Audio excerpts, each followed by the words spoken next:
નમસ્કાર મિત્રો, આપનું સ્વાગત છે સ્કાયટેક ઇન્ટિગ્રેટેડમાં. શું તમે જાણો છો આપણે આજે સીસીટી અને કમ્પ્યુટર માટે જે ઇથરનેટ કેબલ વાપરીએ છીએ તેની શરૂઆત કેવી રીતે? ચાલો જાણીએ ઇથરનેટ કેબલનો રસપ્રદ ઇતિહાસ.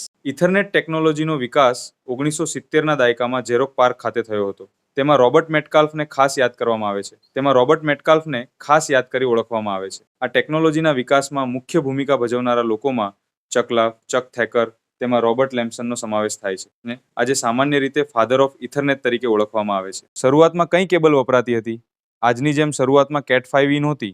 શરૂઆતમાં કોએક્સિયલ કેબલ વપરાતી હતી. સમય જતાં તે ટ્વિસ્ટેડ પેરમાં બદલાઈ ગઈ.